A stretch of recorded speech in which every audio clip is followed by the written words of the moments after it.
عرض کرتا جا رہا ہوں، ایک اعتراض حضرت ابو یزید بسطامی رحمۃ اللہ علیہ پہ یہ ہوتا ہے کہ آپ نے حضور صلی اللہ علیہ وآلہ وسلم کی توہین کی ہے، ادب نہیں کیا. یہ ایک اعتراض ہوتا ہے کہ بہت سی جگہوں کے اوپر دیکھیے اولیاء کرام کے جو بولے ہوئے جملے ہیں، ہم چونکہ اس مقام پر نہیں ہیں اس لیے ہمیں ان جملوں پہ ڈسکس کرنا ہی نہیں ہے. لیکن میں یہ بتا دوں کہ حضرت ابو یزید بسطامی رحمۃ اللہ علیہ حضور صلی اللہ علیہ وآلہ وسلم کے انتہائی ادب کرنے والے، جو مسجد کا ادب اتنا کرتا ہے کہ جس کی نسبت اللہ کی طرف ہے، کیا وہ نبی کا ادب نہیں کرتے ہوں گے؟ کیا اپنے آپ کو نبی سے بلند ظاہر کرتے ہوں گے؟ ہرگز ایسا نہیں ہے. میں آپ کو ایک بات بتانا چاہتا ہوں اور غور سے سماعت کیجئے گا. صوفی جو ہوتا ہے اور ولی جو ہوتا ہے، نبی کا گستاخ کبھی ولی نہیں بن سکتا. ہاں یہ یاد رکھنا، جس نے ذرہ برابر نبی کی گستاخی کی ہو وہ کبھی ولایت کے مقام پہ فائز نہیں ہو سکتا. حضرت ابو یزید بسطامی رحمۃ اللہ نے خود نہ کبھی نبی کی نہ مقام نبوت کی، کبھی توہین نہیں کی، اور نہ ہی خود کو کبھی نبی سے نہ مقام نبوت سے خود اپنے مقام کو افضل سمجھا. میں بنا گفتگو آئے شیخ فرید الدین عطار رحمۃ اللہ علیہ جو لکھتے ہیں، کہتے ہیں کہ حضرت ابو یزید بسطامی رحمۃ اللہ علیہ نے فرمایا میں 30 سال وحدانیت، 30 سال توحید الوہیت اور 30 سال یکتائیت کی فضا میں پرواز کرتا رہا. پھر سن لیجیے، 30 سال وحدانیت، 30 سال الوہیت اور 30 سال یکتائیت کی فضا میں پرواز کرتا رہا. یعنی 90 سال تک آپ توحید کے اندر غرق رہے. ولیوں سے بڑھ کر توحید کسی کو نہیں آتی، یہ بات یاد رکھیے گا. اور یہ آج صرف دوسروں کو بدنام کرنے کے لیے توحید کا سہارا لیا جاتا ہے. اصل توحید ان لوگوں کے پاس تھی. 90 سال فنا فی اللہ، فنا فی توحید رہنے کے بعد فرماتے ہیں کہ 4000 مراتب طے کرنے کے بعد میں کمال تک پہنچ گیا.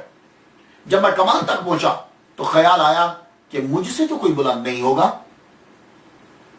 کیونکہ میں 90 سال فنا فی توحید رہا ہوں. اب جس مقام پہ میں پہنچا 4000 منازل طے کر کے جس جگہ پہنچا ہوں، مجھ سے تو کوئی بلند نہیں ہوگا. تو فرماتے ہیں کہ میں نے جب سر اٹھایا، اب جملے سن لیجئے گا، میں نے جب سر اٹھایا تو میں نے اپنا سر ایک نبی کے قدموں میں پایا.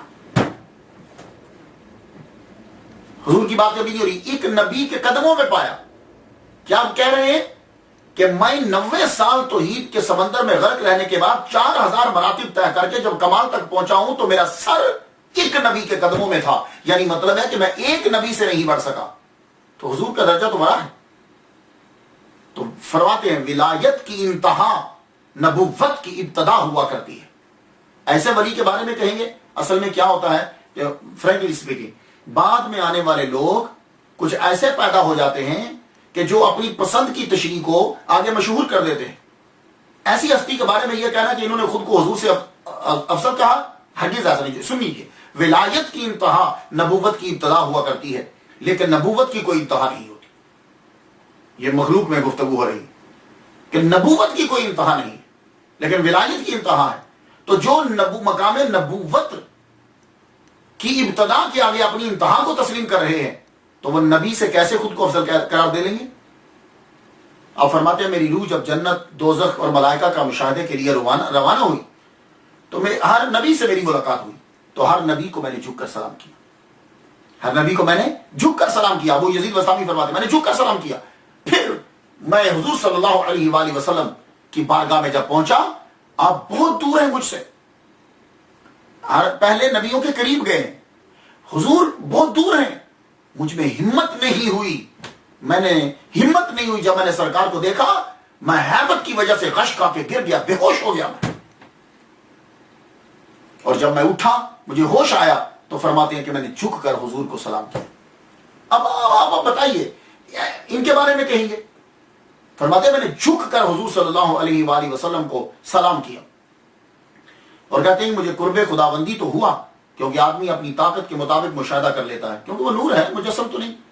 مگر اس کے محبوب کی زیارت کے لیے بہت طاقت کا ہونا ضروری ہے. جس ہستی کے بارے میں نبی کی زیارت کرنا اتنا بڑا بلند مرتبہ ہے، کیا وہ اپنی ذات کو ان سے بلند کہیں گے؟ ابو یزید بسطامی فرماتے ہیں کہ اللہ کا قرب اس وقت تک نہیں ملتا جب تک انسان خودی کو ختم نہ کر دے، اور خودی تب ختم ہوتی ہے جب تم محمد صلی اللہ علیہ وسلم کی اطاعت کرو گے. یہ جملے سن لیجئے. اب آپ مت کہیے گا میری تقریر سننے کے بعد کہ ابو یزید بسطامی رحمۃ اللہ نے چھوڑی ہے ان جملوں کو. ہمیں اتنی بڑی لائنیں اور اتنے واقعے جو ہیں اس کے برابر میں ایک جملہ لے آنا. وہ خود کو حضور صلی اللہ علیہ وآلہ وسلم سے کیا بڑا سمجھنا ہے؟ ہر اولیاء کی باتیں حدیث مصطفیٰ اور آیت